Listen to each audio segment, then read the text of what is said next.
everybody. Welcome to the Extreme Horsemen podcast. I'm right here with ECW original C.W. Anderson. I'm the Pain Train Preston Quinn. We are the Extreme Horsemen, the best tag team in all professional wrestling. And speaking of the best, we got a guest tonight. The booker of the biggest company in all of Mid-Atlantic, AML, America's Most Liked Wrestling, and also the booker for the biggest independent event in the country every Thanksgiving weekend coming up, Wrestlecade weekend. Brian Hawks, ladies and gentlemen. Hey guys, how are y'all doing tonight? We're good, man. How about you? Fantastic. Just left the Thank you, gym. I see that, boy. Oh, fucking freaking swole over here. Bigger than 75% of the indie hacks. All right, I try. You have to set the example, B Hawks. Right. Yeah. So, B, we know you're a busy guy. We're not going to take up a ton of your time here tonight. I do appreciate you coming out here. We're going to have Tracy on here soon, too. Especially this time of the year, we know how busy you are. Yeah, and I want to talk to you specifically about booking for the companies, and we'll talk to Tracy about, you know, more like the business and how it got started and all that, so you don't have to get into any of that stuff. But I just wanted to start it out first. All the young guys all the time ask me, how do I get a break?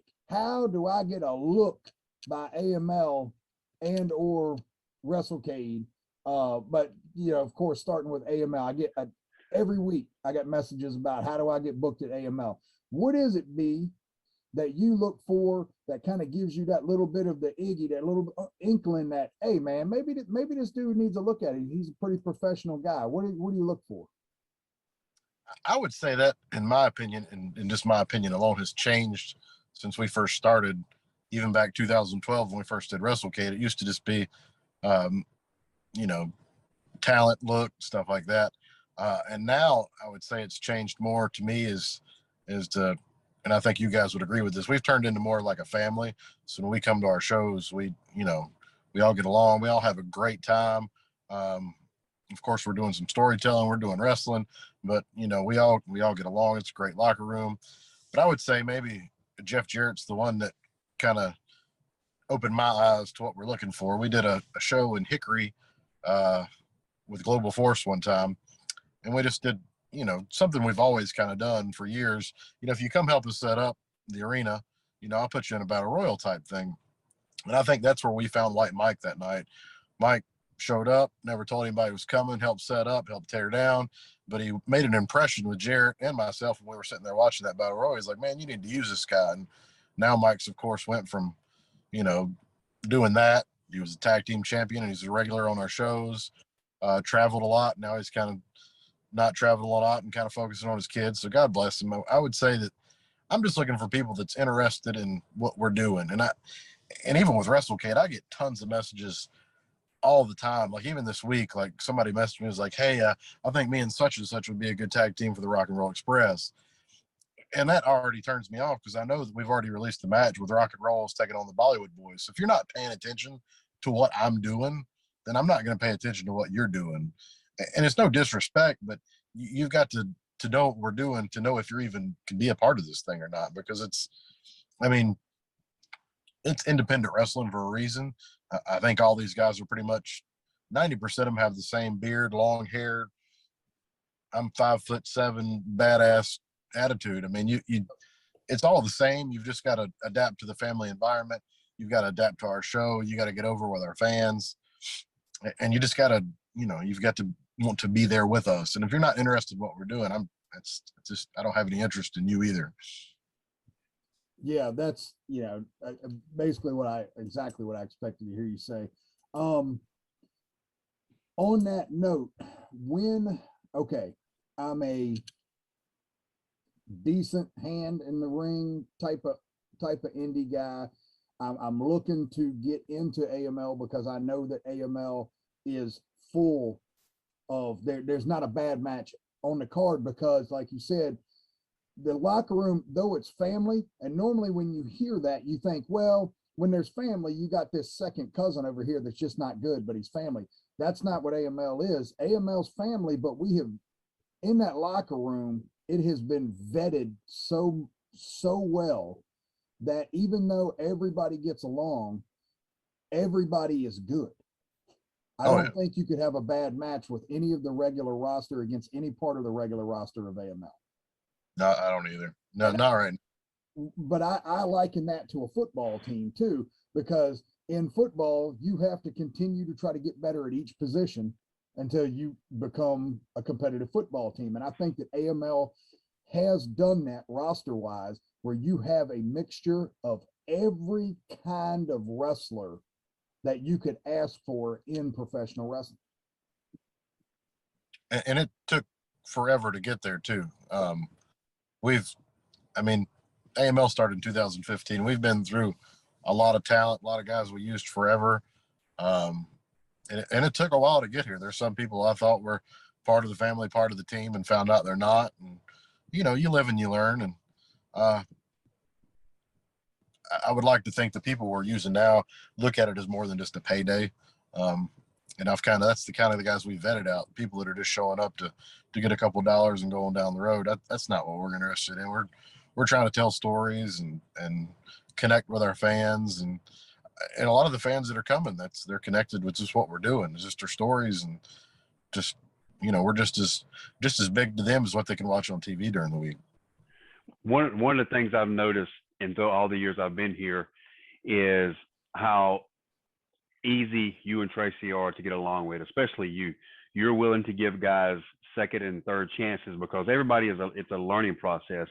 And we've kind of, more or less, you guys have weeded out people that didn't feel like we're going to help out in the long run. And you've actually gotten a pretty good locker room, because like right before COVID hit, you and I sat down one night after the I Quit match with me and George, and you and I talked about how great the locker room is now. And it's like that now. Preston and I and you, and we all talk about how everybody is there to help the show, not only help themselves, but help the show. And that's a testament to you, because you are so willing to give guys chances to learn from their mistakes. And I mean, you're tough when it needs to be, but you are a lot more lenient than like sometimes Preston and I are when it comes to that. And that's a testament to you as far as being a booker, of knowing the guy's potential and knowing how to get that out of them. I don't know if that's a good quality or a bad quality that I give people so many chances. Sometimes I shouldn't, but I'll take it as a compliment. Like I would know that one person that, and I'll name drop it now. I've probably never told him this to his face, but I don't think Zuka was one of Tracy's favorite people. Who? When we're using Future Stars. Zuka King. Oh yeah, Zook. And I told Tracy, I said, man, you give me 6 months to book this guy, and I guarantee you he's over, like Rover. Yeah. And we built Zuka. I mean, he's a heel bad guy, but he comes out, and that's the guy that you pay $10, $15, $25 to sit in the front row, because you want to see him get beat up. But you want to see him. Yep. But you want to see him get beat up. You're paying the money to hope he gets beat. And it's been amazing to watch his whole journey. Like, and Tracy even agrees now. He's like, and you were right, I was wrong. That was this dude, perfect champ for our Future Stars division. Yes. Loves it. One of the can't wait to get him. I mean, he just did his first main show, this first AML show he main evented with Jake Cole. So I mean, and killed it. So yeah. Preston and I are big fans of Zuka, and actually we've even tried to work it out to be able to get in the ring with him, because we want to work with him. But you know, the very last show that he was at, even though he was main event, he was there 2 hours before call time to help set up and help do the things he needed to do. And that's what you, and I was thinking, it was a testament to you. Just give me time and let me get this guy to where he needs to be. And Zuka's one of those that we love watching and love being around. That's another in the locker room. Yep. So what a lot of the young guys want to know is, Brian, what if I'm going to send you, hey, I really want to be here, what is it that you expect to see when you get that message from somebody that's not necessarily coming from, you know, some of the guys in the locker room that give the, you know, to tell you, hey, you got to look at this guy? What if it's just somebody that just doesn't even have that kind of backing yet, but they hit you up? What are you looking for in that message?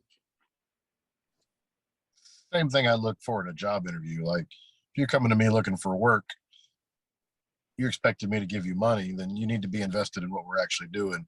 Most of the messages I get are copy and paste. They've sent to 45 different people. They're not actually looking to work for AML. They're just looking to wrestle and get a paycheck. And I'm not knocking that. There's nothing wrong with that whatsoever. Plenty of independent companies you can do that with. But it's not what I'm looking for. Like, tell me, man, like, hey, the story you guys did with CW and George for a year, or the Dawsons and the Lineage, or Timmy and Andrew Everett, just things that we're doing right now, just Caprice and Brad Attitude. I've been looking at you guys to show you do storytelling, you do stories, you do long drawn out things. Man, I'm really interested in that. I want to be a part of something like that. I don't get messages like that. It's all, and right now is the worst time right now with WrestleCade. I get so many copy and paste emails, copy and paste messages. It's all the same, and I've told people now, like, when they message me, what are you looking for? I said, just send me what you want to your email and make sure your promo picture's in there, your music, and how much you're going to charge me. Because if promo, I don't want to go looking for all this stuff later, and half the time I can open up the email and just scroll right down to what they're charging and delete it. I mean, it's like, I don't know. Just independent wrestling's weird. I get some of these guys travel a long way away, but they've got to also remember with running WrestleCade, we go from Sting down to, a trainee at WrestleCade that's going to get a first shot, at a big show. So I know how much everybody charges. So sometimes I just kind of shake my head and move on with life. And they need to understand too that, especially when speaking about AML, that already being a stacked locker room, there's already a limited amount of transitional spots where you can, hey, we're going to take these guys out to bring these guys in. Right. Because the fact that you guys focus on long-term booking for fan investment. I get that sometimes, some of the opening match guys and stuff, they can be rotated in and out with whoever, you may want to take a look at, but you're at least locked into 50% of your roster every show, at least. And that's at least. You're a very loyal booker. So I would say you're only looking at maybe 20% difference from show to show of who you're going to see on the card. Yep. And I don't know where we're going with the questions and stuff, but one of the things I've been thinking about to discuss here is I listened to Jarrett's podcast and everything, and they were talking about TV wrestling and how they get to the end of a story and they kind of work backwards. Yep. And I think we used to do that with AML, and I think that's what set us apart. And what makes our stories better now is I don't actually do that anymore. And I don't think you can in independent wrestling. I'd probably argue with somebody for a limited amount of time on that. We used to try to do 3 shows at a time. We would sit down, book 3 shows out. And when you do that, somebody gets hurt, somebody's not any good, you put them in a story, it doesn't work out. I literally just have been playing this stuff month to month, and we've got such a solid roster, and they save the dates that you can start working on something and know it's going to work or no, it's not going to work, and move to something else. I think that works for TV wrestling, that whole backing into the story thing, or working 3 months at a time. But for what we're doing, I haven't been doing that. And just, I mean, we've got 3 or 4 good stories going right now, and we've got an ending that we're playing into in January for all of them. But, and it wasn't something that we said 6 months ago, hey, this is where we're going to end this. It was just like an idea we had, a month ago. We're like, hey, let's do this in January. So that's also something, like, once you get in the rotation, if you can get in the rotation with AML, you just got to trust me, really, and just see where it goes. Yeah. The other thing you do too as well, and because you've done it with us and you do it with other guys, is you have an idea, but you're open to any other ideas as well that these guys pitch you. From our champ to the Dawsons to us to Brad Attitude on down. Look, this is what I got for you in the future. What do you think where do you see yourself, or what do you do?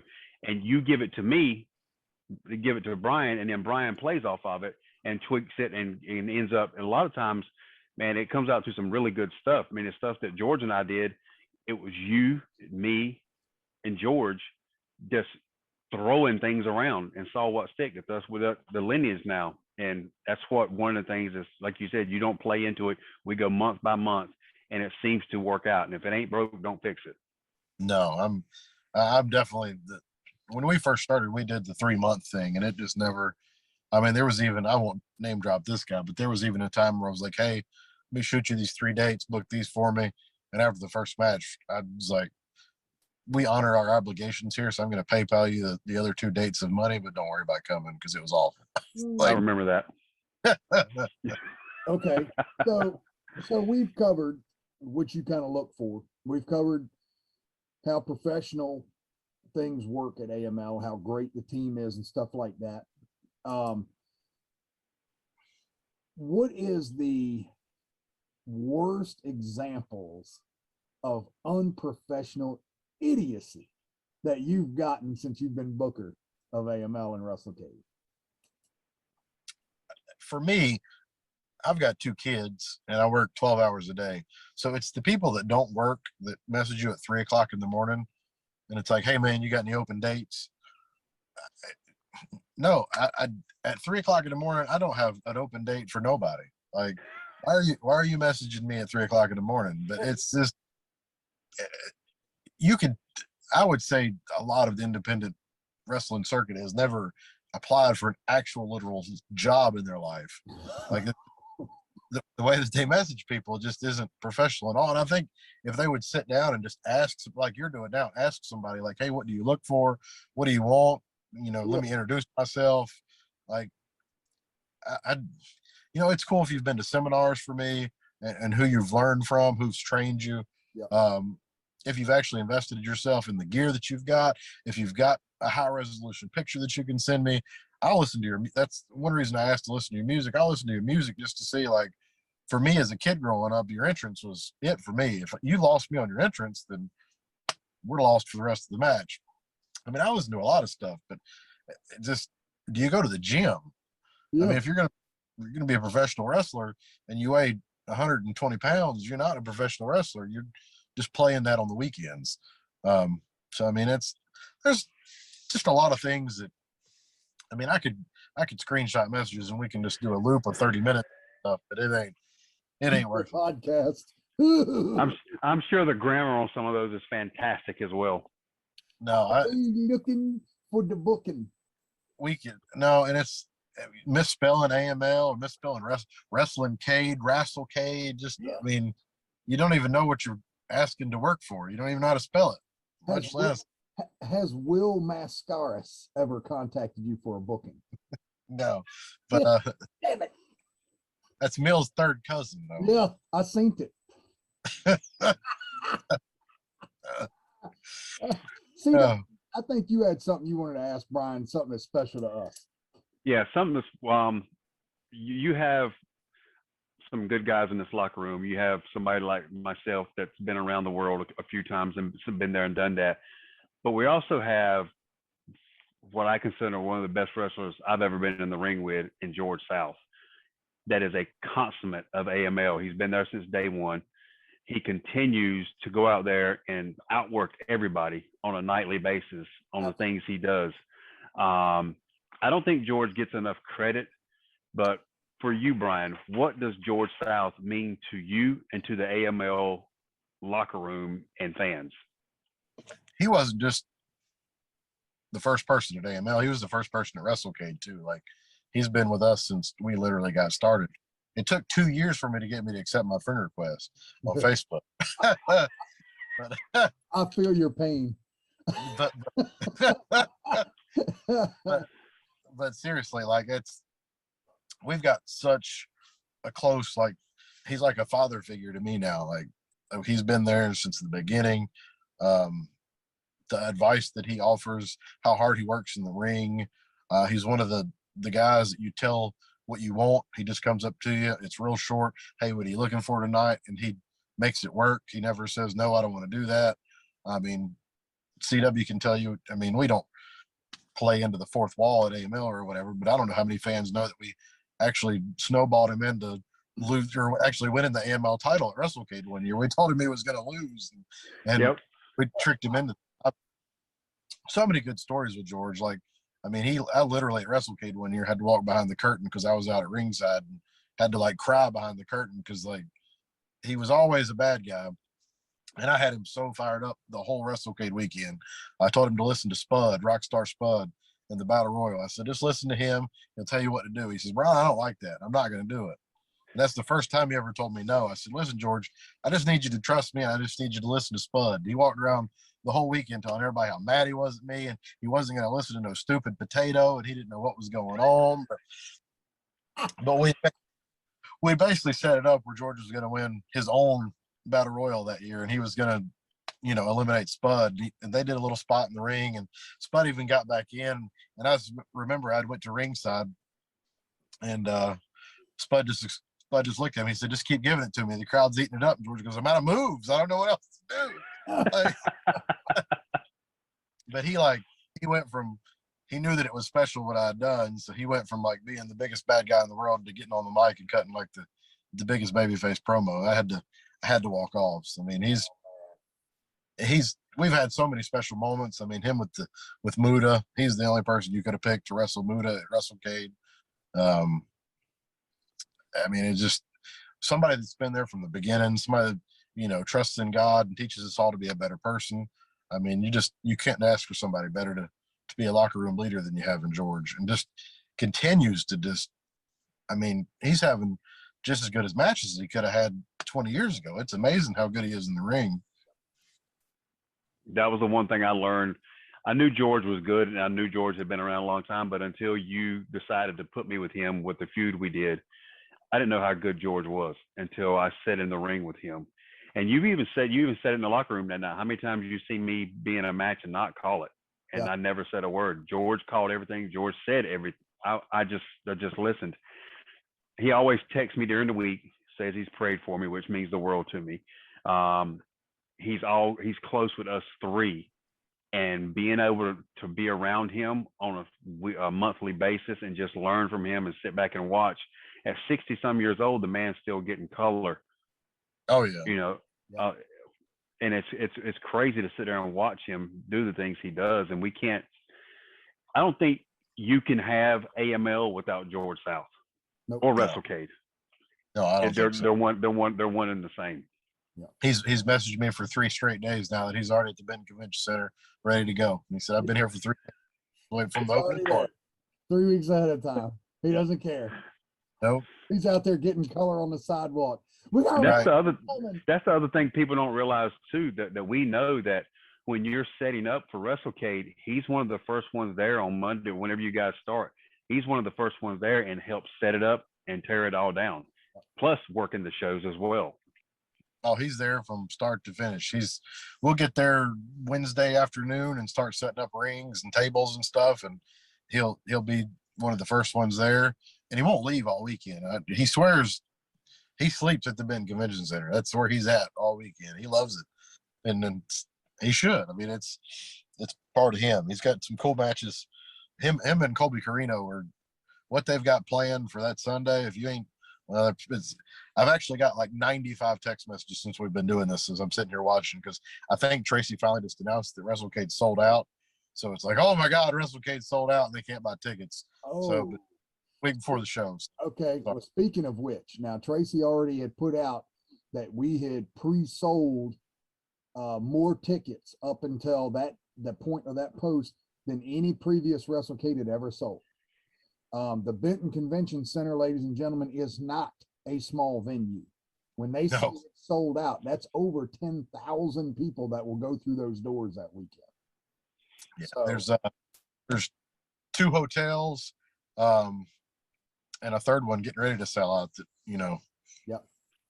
So, I won't say this for everybody that's watching this and who will watch this later, how important Brian Hawks is to AML and to WrestleCade. I've known Brian a long time. He's one of my best friends, as opposed to Brandon and Preston. But how good Brian is as a booker and a promoter of AML and WrestleCade should tell you enough of what I'm getting ready to tell you. WWE books down the road from WrestleCade that weekend to try and take fans from WrestleCade, because our show, WrestleCade show, is so good. They did it a couple years ago. We still outdrew them and had a better show, and they're doing it again this year just because of the man you're listening to talk right now. Yep. That's how good Brian is at booking WrestleCade. As WWE, the quote unquote biggest company in the world, comes into our town to try to take fans from us because, one, they can't do it like that anymore, and they recognize what a good show WrestleCade is. Mm-hmm. They even named their show that year Starcade, which was a little depressing. Yeah. That they came in the same, and they've changed it this year. They're coming in on Friday instead of Saturday, which we still have a show Friday, and I'm sure it'll hurt a bit, but I'm not. I was really worried about it that year, and just I saw it this year and just kind of laughed. It was like, there's 50 states, and this is the one you picked that weekend. You know what I mean? They're laughable. Right. I've worked there. They're laughable. But it's not. It's cool that they appreciate it enough to try to run against it, but they could also call me and offer me a job. That'd be cool too. Hey, but okay, while we're on WrestleCade, Brian, as the booker, I want you to tell everybody now that what they're going to see. Now, if it is sold out ticket wise, they will be able to watch this on some type of streaming service. Titlematchwrestling.com is where it'll be actually streamed. Right. Kelly has always done a lot of video stuff for us going back to the beginning of AML. Telly's very good. Yeah, and he's hired our guys too. So Super Jaw will kind of be with Telly, helping us all weekend. So we've got a phenomenal team doing audio. We've got professional lights and sound for the show. It's not a indie show. I mean, you've got a huge entrance that they set up, light trusses, huge speakers. I mean, it's something that 9 yards. Yeah, and I get a lot of guys that, like, I had a guy, just an indie guy, text me the other day, and he goes, "What does it take to get on WrestleCade's Super Show?" And I said, I'm not trying to be disrespectful to you, but you've got to understand, like, it isn't a typical indie show. That's not what we're doing. That's not what WrestleCade is. If you could help me draw that many people, we wouldn't need to do WrestleCade. We could just do AML every month. But we don't draw that kind of fan. You don't, as an indie guy, if you could sell 10 tickets by yourself, you'd be doing phenomenal. But it's a different business model, and I just encourage the indie guys that aren't on the show, just come enjoy the show. It's a different weekend. It's special. If you're not there, don't be hostile and upset that you didn't get booked on the show. Just come enjoy it and be a fan, because that's why we all get into professional wrestling, is because we're all fans of the product. So just come have a good time that weekend. Don't worry about if you got booked or not, and just you can see what the business model is when you walk in. I mean, when you got the main event of Malachi Black and Buddy Matthews, and you got Enzo and Matt Hardy, and that's right, Matt Cardona and Jay Lethal. I mean, those aren't matches you see anywhere else at all. Like, usually when you see these top names that came down from these other companies, they're wrestling your local indie guy. It's just a different product. So what do you got going on Friday night there? Friday night is cool because it showcased the champions. And everybody online always says, "Oh, these indie companies never work together." They never work together, and they never come together. We've got 7 companies that are working together. They're all coming together on Friday. Each company has sent one of their champions. Well, Battle Club has actually sent 3 of their champions, and they defend their titles. So there's 7 matches that night from different companies: Battle Club, Ring of Honor, Viral Pro, ASW, Gary Damron up in West Virginia. Big Time Wrestling is actually putting theirs out as well with Rich Holiday's other title. He's going to defend 2 belts. You drop it. Yep. CW and Rich Holiday. I mean, just phenomenal. NGW, those guys in Tennessee do a phenomenal job. Yeah. And it's all, really talented people and really talented matches to showcase some of the independent talent. So when people do ask me how they can get on WrestleCade, that would be the first step, would be, become a champion at a reputable place and then get a match showcase. Okay. And of course, Saturday, you got the big show. You got the Super Show, which you just named a bunch of those matches that you can go down a list off the top of your head of what you got going on Saturday. Speaking of George South, he's wrestling Heath Slater, formerly on WWE. Big 6-man tag: Rich Swann, Tim, the Infinite Man Tim, and Myron Reed versus Matt Cross, Colby Carino, and Andrew Everett. Mercedes Martinez, Thunder Rosa, and Deanna Pizarro. Thunder Rosa, by far the best female wrestler in the world to me right now. Oh yeah, most definitely. And we haven't even announced the Battle Royal. We haven't announced the AML Showcase match that we're going to do. I don't know when we're announcing it, but it's a special pre-show match. It's right before doors will already be open at 4:00, but this will go on about 4:40. The Lineage, CW, and and Preston Quinn, and you're going to team with JB Cole and White Mike and take on Brad Attitude, Nick Drake, and those ugly Dawson guys. You know, gonna get we can't stand them. God, those I can't stand them. Yeah, that's some grown ass men in that tag match. Yes, sir. Yeah.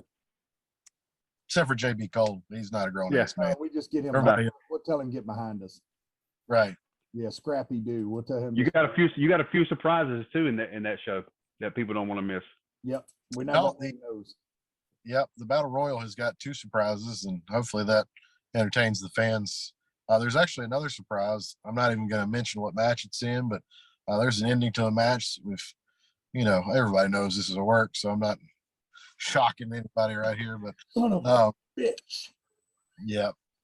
But there's one of the matches that it's phenomenal and a huge surprise. So I'm looking forward to it. Just for me, you know, I don't do this for money. I just do it to have fun and to put smiles on people's faces, and hopefully everybody goes home happy, whether they're wrestling or whether they bought a ticket. So all right, I've said this for you. One question. I've said this for years, Preston. This is the wrestlers and mine. This is our Christmas. Yep. Right. Yep. What do you got going on Sunday morning? You got a panel going on for people. Well, before the panel, we got George South he goes from being a wrestler. Awesome.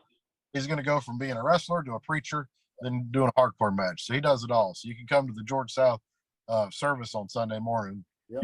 Everybody should come to that. It's amazing. I've attended it. Oh yeah, I go every year. It's phenomenal. We roll from that right into the TNA, the early days. Wait a minute, they need to go to George's sermon in the morning and atone for the sins they did the night before in one of them sold out hotel rooms. Oof, yeah, I ain't commenting on that stuff. I stay at a kayfabe hotel room. Don't tell nobody where I'm at, and stay in there. I kind of like that heat, that fire. Okay, so what panel do you have Sunday? The early days of TNA wrestling, James Storm, Goldilocks, Bill Behrens. We just added Jeff Jarrett, which is the founder and Hall of Fame TNA and WWE. Going to be doing that panel, just discussing the early days of the NWA TNA, the early TNA. They did the pay-per-views every week, weekly pay-per-views and stuff. Those are some cool times back then too. And then we roll off of that and roll into an all-women's show. Do that for 2 hours. Telly Title Match Wrestling. It's actually his promotion, which is our women's division for AML Wrestling. I don't know if a lot of people know that or not, but our women's division is actually based off of Ladies Night Out, which is, their home bases in Texas. They do phenomenal. Just the best women's wrestling you could watch. They do. And then we go from that. We have our huge day after AML show. We've got like 3 surprises in that nobody knows about. So if Too Cold Scorpio wrestling Tim, you guys are wrestling the Dawsons. We're finally going to get some new tag team champions after a year of not having any. George and Colby Carino in a hardcore match. It sounds weird to say George is in a hardcore match, but that's what he's going to do. Look, I'm going to go ahead and tell you, I feel sorry for Colby, my little nephew, because George beat the shit out of me in that I Quit match. Now I got to put explicit on this, by the way, because he just said shit. Right. Oh, I'm good. Whatever. The Bollywood boys are wrestling the Rock and Roll Express on Saturday. Then they're coming over wrestling Blanco and Axton, which are some good kids. We've got an actual Royal Rumble style that honors the memory of Scott Island, which is one of my great friends that when I first got in the business, he was one of the first people that kind of welcomed me into wrestling and wasn't an a-hole. And he was one of our commentators that passed away, and we try to honor his memory every year in doing this. And he was a good dude, and try to keep his name alive in independent wrestling by doing that for him, which is a special match for me. But it's Royal Rumble style. It's really fun. There's a couple surprises. The winner gets an AML title shot, so we'll see where it goes. All right. Well, ladies and gentlemen, we're going to wrap that up. Brian, appreciate you as always. Do you have anything to say, Brian? The floor is yours. Whatever you want to say, whatever you want to get out there, the floor is yours before we wrap it up. No, just I think we covered how to get booked on AML and stuff, and hopefully everybody watches this and kind of takes a different approach to how they get booked anywhere, not just AML. I've told people for years it's about quality, not quantity. Find you a couple good promotions, get some good stories. There's only so many weekends in a month. So, find you some good places to work, invest in what they're doing, and they'll invest back in you. That's how life works. So Yep. That's my motto when I got into wrestling. You got to learn how to put people over before they'll put you over. So if you don't know that, then you're probably not going to make it too far. Yep. Mm-mm. All right, fellas. I certainly appreciate it. Me and CW appreciate you coming on, Brian. Definitely. You've been a great booker. You've been a great friend to us, and hopefully we'll continue this for years to come. Yes, sir. Thank you, guys. All right, Thanks, gentlemen. B. Thank you very much. See ya.